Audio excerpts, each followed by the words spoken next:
Гледате Еврозум плюс од студиото во Европскиот парламент во Брисел. Тема на денешното издание на Еврозум плюс е улогата на Германија во иднината на процесот на проширувањето по изборите во Европската унија. Мој гостин е Прис Кнут, уредник и дописник на изданијата на поранешниот ВАЦ, кој сега има поинакво име, во Германија. Knut, welcome to my program. Thank you to accept this invitation. And to try to clarify a bit the position of Germany towards the enlargement process. Anything new? Well, to start on a positive note, I think some interest has been rekindled by the recent events in Serbia. So Germany is very pleased to note that there has been a marked change of direction as far as the government in Belgrade is concerned, a more constructive attitude by Vučić. And this being the biggest country in the Western Balkans, we have taken note. And this has, as I said, raised hopes and interests a little bit. The enlargement issue was kind of forbidden subject within internal debate in Germany because it's not popular. Suddenly, after it was not an issue during the electoral campaign for the European election. No. Suddenly, just after the European election, Madame Merkel announced a conference in Berlin on the end of August with Western Balkans countries in order, if we well understood, to give an instant to the process of enlargement. How do you explain? Is it kind of form or there is a real substance inside this message? Well, I think it's more or less an attempt to make good use of what the Germans feel might be a window of opportunity. So you have a new government in Belgrade. The Kosovo issue is on perceivedly good course. So the Germans probably feel if they show a little involvement, if they engage a little with the actors now, they might also push issues like, say, Bosnia, which was a long lost cause as far as the German perception is concerned. Maybe one can do something about it anyway. So I think that's the main idea, because after all, we have thousands of German troops still on the Balkans. It's an important neighbor. We are still committed to bring in the Western Balkan countries. Yes, there is still, as far as the popular sentiment is concerned, there is enlargement fatigue. But I think the government and the political parties are interested to see some things moving forward. Do you think that the crisis in Ukraine and the crisis within the relation of European Union with Russia changed something within the attitude towards enlargement? Having in mind, I just read a comment and analysis in Foreign Policy magazine saying that maybe it's a good time, and that what's going on in Ukraine and the relation with Russia is a good lesson that we have to finish unfinished business in Europe. I think that's exactly the point. There is some embarrassment or realization that as far as Ukraine is concerned, an immediate neighbor, an eastern partner, as far as the EU is concerned, the EU did not do enough. So they negotiated this association and free trade agreement, and they waited for things to happen. And the Americans were more active probably than the Europeans on the ground in Kiev.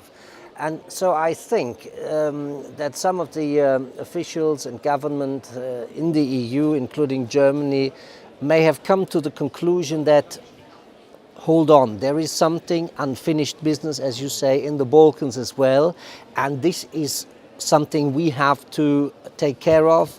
We have to give better impetus to. We cannot allow this just to boil on and Madam Ashton to continue. We have to do something about it. Can we see this conference in Berlin in this framework? Yes, I think. I don't think on the German political agenda it will figure extremely highly, because it's still the end of the holiday season, and you won't see thousands of journalists crowding in for that one. Sure. But it is back on the agenda of the political elite. From this point of view, I think, yes, the realization that there is a larger responsibility as far as this is concerned will be felt during this conference. If that leads to any what you call substance in terms of real agreements and stuff, I cannot tell, I don't know. I'm sitting here in Brussels and I'm not privy to any specific details, but I think in terms of awareness, which is the basic for everything, in terms of awareness, it will be a step forward. Knud, recently there was so much interest in the German media about Macedonia, but recently we saw many articles in the German language newspapers and even the German public broadcaster about Macedonia, and the interesting point is that those articles were very critical towards the government in Macedonia. There was an article called "Kleine Dictator," and there was it was a story on Ireland. They were very critic towards Skopje 2014. How do you explain this kind of interest of the German media for Macedonia in very specific critic context?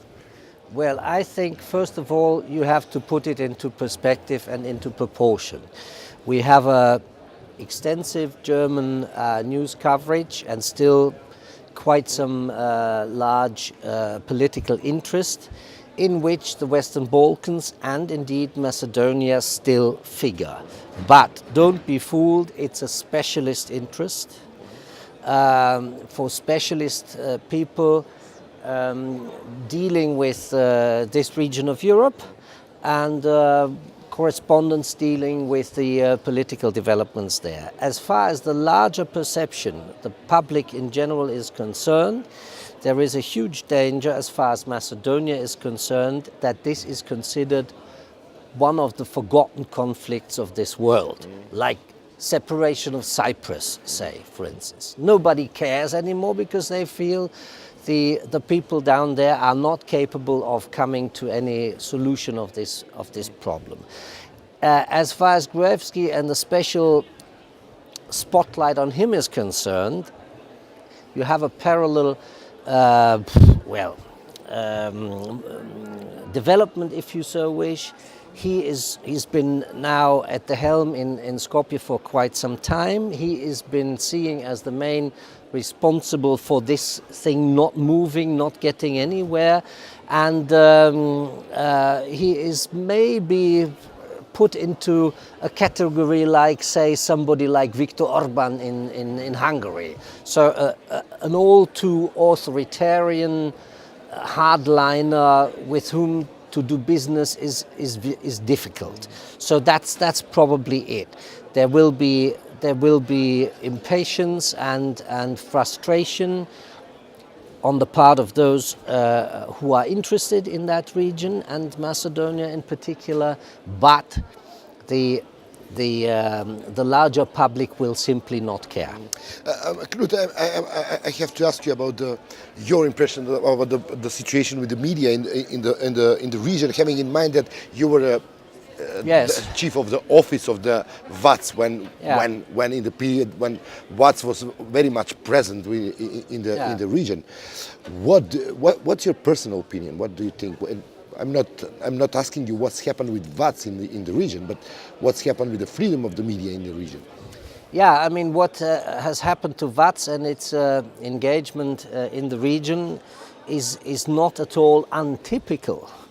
It fits into a larger context, which is not encouraging, because after the initial rush of enthusiasm, of discovering new business opportunities, of an even missionary approach to bringing the virtues of free media to the region, a large disappointment set in. That was driven by declining business prospects, frustration with political interference, and a neglect into media structures as far as the European counterparts are concerned. So VAT is not the only company which retreated, went back from that area. Others have done so as well. And it's an unfortunate development, because at the same time here in Brussels, the European Union realized how important for stable democratic development free media are. But so you have a heightened, an increased importance and realization of that importance on the one hand, but on the other hand you have less resources and practical involvement to deal with that. So that is a split development, which is not very good. So far as I am concerned, or I know, the establishment of solid, independent free media in the region is unfinished business. And I can't tell if we are still moving in the right direction. I hope we are. But I think the actual drive behind it may have lessened, at least as far as the European partners are concerned.